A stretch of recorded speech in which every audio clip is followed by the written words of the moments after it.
মধ্যপ্রাচ্যের আকাশে কি চূড়ান্ত মহাপ্রলয়ের ঘণ্টা বেজে গেল? মার্কিন প্রেসিডেন্ট ডোনাল্ড ট্রাম্প আজ সরাসরি ইরানকে ধ্বংস করার হুমকি দিয়ে ঘোষণা করেছেন আমেরিকার এক বিশাল আর্মাদা বা নৌবহর বিদ্যুৎ গতিতে ইরানের দিকে ধেয়ে আসছে। ভেনেজুয়েলা চেয়েও বড় এই নৌবহরের নেতৃত্ব দিচ্ছে ইউএসএস আব্রাহাম লিঙ্কন। ট্রাম্পের বার্তা পরিষ্কার, এই বহরটি গ্রেট পাওয়ার এবং অ্যান্থুজিয়াজম নিয়ে আসছে এবং প্রয়োজনে তারা অত্যন্ত দ্রুততার সাথে সহিংস ধ্বংসযোগ্য বা ভায়োলেন্স চালাতে প্রস্তুত। ট্রাম্প ইরানকে স্মরণ করিয়ে দিয়েছেন অপারেশন মিডনাইট হ্যামারের কথা এবং হুমকি দিয়েছেন পরের হামলা হবে তার চেয়েও ভয়াবহ। কিন্তু ইরান বাঘের মতো গর্জে উঠেছে।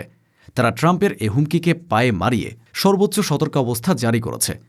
সাগরে এখন ইরানের ড্রোন আর স্পিডবোটের ঝাঁক আমেরিকান ক্যারিয়ারকে ঘিরে ফেলছে। হরমুজ প্রণালী থেকে ওমান উপসাগর পুরো জলসীমায় এখন ইরানের একচ্ছত্র নজরদারি। আর মাটিতে ইরানের কাতায় হিজবুল্লাহ হাজার হাজার স্বেচ্ছাসেবক নিয়ে প্রস্তুত সুইসাইড মিশন বা আত্মঘাতী হামলার জন্য। আমেরিকা আজ এমন এক ভীমরুলের চাকে ঢিল মেরেছে যেখান থেকে পালানোর আর কোনো পথ নেই। নেতানিয়াহুর হুমকি আর ট্রাম্পের আর্মাদা সবাইকে একাই চ্যালেঞ্জ জানাচ্ছে তেহরান। তাহলে কি ট্রাম্পের পাঠানো এই বিশাল আর্মাদা সত্যি ইরানে হামলা চালিয়ে মধ্যপ্রাচ্যকে এক জ্বলন্ত নরককুণ্ডে পরিণত করতে যাচ্ছে? কেন ট্রাম্প প্রশাসন হঠাৎ করে তাদের RC-135 রিভেন্ট জয়েন্ট গোয়েন্দা বিমানকে মধ্যপ্রাচ্যে পাঠালো? এটিকে আসন্ন বিমান হামলার চূড়ান্ত সংকেত বা ফাইনাল সিগন্যাল? কিভাবে ইরানের ড্রোন আর মিলিশিয়া বোটগুলো আমেরিকার বিশাল ক্যারিয়ার স্ট্রাইক গ্রুপের উপর নজরদারি চালিয়ে তাদের প্রতিটি মুভমেন্ট ট্র্যাক করছে? ইরাকের কাতায়েব হিজবুল্লাহর শত শত আত্মঘাতী বোমারুকি আমেরিকার পদাতিক বাহিনীর জন্য এক মরণফাঁদ তৈরি করে রেখেছে, যেখানে মার্কিন সেনাদের শুধু কফিন ফিরবে। আর জার্মান চ্যান্সেলরের দাবি অনুযায়ী ইরান সরকারের পতন কি সত্যিই আসন্ন, নাকি তেহরানের নেভার বিফোর বা নজিরবিহীন জবাবের মুখে পশ্চিমা বিশ্বই পিছু হটবে? এসব প্রশ্নের উত্তর জানতে ভিডিওটিতে একটি লাইক দিয়ে শেষ পর্যন্ত আমাদের সাথেই থাকুন, কারণ আজকের ভিডিওর প্রতিটি তথ্য যুদ্ধের মোড় ঘুরিয়ে দেওয়ার জন্য যথেষ্ট। চলুন ষড়যন্ত্রের গভীরে যাওয়া যাক। প্রেসিডেন্ট ডোনাল্ড ট্রাম্পের সাম্প্রতিক বিবৃতিটি কোনো সাধারণ কূটনৈতিক বার্তা নয়, এটি সরাসরি যুদ্ধের ঘোষণা। তিনি বলেছেন একটি বিশাল আর্মাদা ইরানের দিকে এগিয়ে যাচ্ছে। এটি ভেনেজুয়েলায় পাঠানো বহরের চেয়েও বড় এবং এটি তার মিশন সম্পন্ন করতে প্রস্তুত। ট্রাম্পের এই আর্মাদা শব্দটি ব্যবহার অত্যন্ত তাৎপর্যপূর্ণ।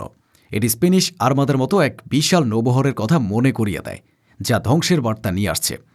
ট্রাম্প ইরানকে একটি ফেয়ার ডিল বা ন্যায্য চুক্তিতে আসার আহ্বান জানিয়েছেন, যার মূল শর্ত হল কোনো পারমাণবিক অস্ত্র নয়। তিনি হুঁশিয়ারি দিয়েছেন সময় দ্রুত ফুরিয়ে আসছে। যদি ইরান সমঝোতায় না আসে তবে অপারেশন মিডনাইট হ্যামারের মতো ধ্বংসলীলা আবারও চালানো হবে, যা হবে আরও ভয়াবহ। ট্রাম্পের এই হুমকির সাথে সাথে সামরিক তৎপরতা বহুগুণ বেড়ে গেছে। ইউএস এয়ারফোর্সের RC-135W রিভেট জয়েন্ট গোয়েন্দা বিমানটি যুক্তরাজ্য থেকে উড়ে মধ্যপ্রাচ্যের দিকে রওনা হয়েছে। নেব্রাঙ্কা থেকে আসা এই বিমানটি সাধারণত বড় ধরনের হামলার কয়েকদিন আগে শত্রুর রাডার বা কমিউনিকেশন সিস্টেম ম্যাপ করার জন্য পাঠানো হয়। এর আগে জুনে ইরান হামলার আগেও ঠিক এই বিমানটি দেখা গিয়েছিল। এর উপস্থিতি মানে হল পেন্টাগন তাদের ইন্টেল প্রিপারেশন বা গোয়েন্দা প্রস্তুতি শেষ করছে এবং হামলার কাউন্টডাউন শুরু হয়ে গেছে। আমেরিকা যখন আকাশে আর্মাদা সাজাচ্ছিল, ইরান তখন বসে ছিল না। আল মায়াদিনকে দেওয়া সাক্ষাৎকারে এক ইরানি কর্মকর্তা স্পষ্ট বলেছেন, শত্রু সামরিক সমাবেশের মুখে এখন আর আলোচনা আমাদের অগ্রাধিকার নয়, বরং ডিসাইসিভ ডিফেন্স বা সিদ্ধান্তমূলক প্রতিরক্ষাই এখন আমাদের একমাত্র লক্ষ্য। তিনি ঘোষণা দিয়েছেন ইরান তাদের সামরিক প্রস্তুতির মাত্রা সর্বোচ্চ পর্যায়ে বা হাইয়েস্ট লেভেলে নিয়ে গেছে। এর প্রমাণ মিলেছে সাগরে। ওমান উপসাগরে USS Abraham Lincoln carrier strike গ্রুপের উপর এখন সার্বক্ষণিক নজরদারি চালাচ্ছে ইরানের ড্রোন। আমেরিকার নাকের ডগায় একটি ইরানি ড্রোন চক্কর দিচ্ছে, যা মার্কিন নৌবাহিনীর জন্য এক চরম অপমান।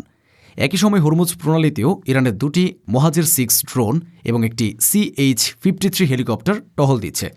স্যাটেলাইট ইমেজে আরও দেখা যাচ্ছে ইরানের বন্দর আব্বাসে তাদের ড্রোন ক্যারিয়ার শহীদ বাঘেরই নোঙর করে আছে, যা যে কোনো মুহূর্তে সাগরে নেমে হাজার হাজার ড্রোন দিয়ে হামলা চালাতে পারে। ইরানের মিলিশিয়া বোটগুলো, যেগুলো সম্ভবত হেইদার 110 ক্লাসের, সেগুলো সাগরে টহল দিচ্ছে।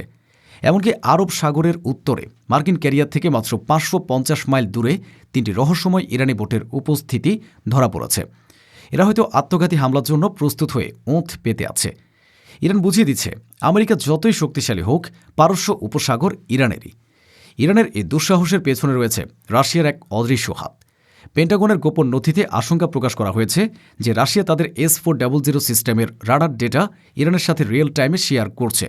এর ফলে ট্রাম্পের আর্মাদা যখনই কোনো মিসাইল লঞ্চ করার প্রস্তুতি নিচ্ছে, ইরান তা আগেই জেনে যাচ্ছে। এছাড়া স্যাটেলাইট ইমেজে দেখা গেছে ইরানের উপকূল জুড়ে মাটির নিচে তৈরি করা হাজার হাজার কিলোমিটার দীর্ঘ টানেল নেটওয়ার্ক।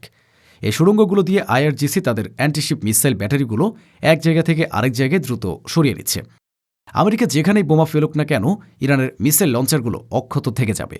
এটি আমেরিকার জন্য এক লজিস্টিক্যাল দুঃস্বপ্ন বা নাইট মেয়ার। তারা ভূত বা ছায়ার সঙ্গে যুদ্ধ করতে যাচ্ছে, যাদের দেখা যায় না, কিন্তু যাদের আঘাত নিশ্চিত মৃত্যু ডেকে আনে। যুদ্ধের প্রস্তুতি শুধু সাগরেই নয়, ছড়িয়ে পড়েছে ইরাকের মাটিতেও। ইরান সমর্থিত কাতাইব হিজবুল্লাহ ঘোষণা দিয়েছে তারা আসন্ন ইরান আমেরিকা সংঘাতের জন্য শত শত স্বেচ্ছাসেবক বা ভলেন্টিয়ার গ্রহণ করছে। এদের কাজ হবে সুইসাইড মিশন বা আত্মঘাতী হামলা চালানো। ইরাকের বুকে থাকা মার্কিন ঘাঁটিগুলো এখন এই মানব বোমার টার্গেটে। আমেরিকা তাদের প্রযুক্তি দিয়ে মিসাইল হয়তো ঠেকাতে পারবে, কিন্তু একজন আত্মঘাতী মুজাহিদিনকে ঠেকানো প্রায় অসম্ভব। এদিকে ইরান তাদের অভ্যন্তরীণ নিরাপত্তা নিয়েও কঠোর অবস্থান নিয়েছে। আজ সকালে মোসাদের এক চরকে ফাঁসি দেওয়া হয়েছে। ট্রাম্প যতই মানবাধিকারের কথা বলুক না কেন, ইরান তাদের দেশের সাথে বিশ্বাসঘাতকতা করা কাউকে বিন্দুমাত্র ছাড় দিচ্ছে না। এই ফাঁসি ইসরায়েলের জন্য এক বড় বার্তা। তাদের চরেরা ইরানের নিরাপদ নয়। ইরানের জাতিসংঘ মিশন এক বিবৃতিতে আমেরিকাকে মনে করিয়ে দিয়েছে তাদের অতীতের ব্যর্থতার কথা। তারা বলেছে, গতবার আমেরিকা যখন আফগানিস্তান আর ইরাকে যুদ্ধ করতে গিয়েছিল, তখন তারা $7 ট্রিলিয়ন বা 7,000 সৈন্য হারিয়েছিল। ইরান আলোচনার জন্য প্রস্তুত, কিন্তু যদি আমাদের পিঠ দেয়ালে ঠেকে যায়, তবে আমরা এমন জবাব দেব যা আগে কখনো দেখা যায়নি। Respond like never before. Israeli প্রধানমন্ত্রী বেনিয়ামিন নেতানিয়াহু হুমকি দিয়েছেন, ইরান যদি ইসরায়েলে হামলার ভুল করে, তবে আমরা এমন এক শক্তি দিয়ে জবাব দেব যা তারা কখনো দেখেনি। ইসরায়েলি চ্যানেল 12 রিপোর্ট করেছে যে আমেরিকা ও ব্রিটেনের পাশাপাশি জর্ডান এবং আজারবাইজানও ইসরায়েলকে সাহায্য করতে প্রস্তুত। এটি প্রমাণ করে যে ইসরায়েল একা নয়, তার একটি আঞ্চলিক জোট তৈরি করেছে। অন্যদিকে জার্মানির চ্যান্সেলর ফ্রেডরিক মার্জ এক সংবাদ সম্মেলনে দাবি করেছেন, ইরান সরকারের দিন ঘনিয়ে এসেছে। এটি এখন কয়েক সপ্তাহের ব্যাপার মাত্র। পশ্চিমা বিশ্ব মনে করছে ইরান সরকার দুর্বল এবং এখনই তাদের পতন ঘটানোর উপযুক্ত সময়। কিন্তু এইসব হিসাব নিকাশ পাল্টে দিতে পারে কাতার ও ইরানের কূটনৈতিক তৎপরতা। ইরানের পররাষ্ট্রমন্ত্রী আব্বাস আরাগচি এবং কাতারের পররাষ্ট্রমন্ত্রী শেখ মোহাম্মদের ফোনালাপ ইঙ্গিত দিচ্ছে যে পর্দার আড়ালে কূটনৈতিকভাবে পরিস্থিতি শান্ত করার চেষ্টা চলছে, কিন্তু মাঠের পরিস্থিতি ভিন্ন। ইরান এবং আমেরিকা উভয় পক্ষই এখন ট্রিগারে আঙুল রেখে দাঁড়িয়ে আছে। ট্রাম্পের আর্মাদা এগিয়ে আসছে, ইরানের ড্রোনগুলো আকাশে চক্কর দিচ্ছে, আর ইরাকের মাটিতে মুজাহিদিনরা শরীরে বোমা পাচ্ছে। যে কোনো মুহূর্তে একটি স্ফুলিঙ্গ পুরো মধ্যপ্রাচ্যকে জ্বালিয়ে দিতে পারে। আমেরিকা কি অতীতের মতো আরেকটি ভুল যুদ্ধ শুরু করবে, নাকি ইরানের নেভার বিফোর জবাবের ভয়ে পিছু হটবে?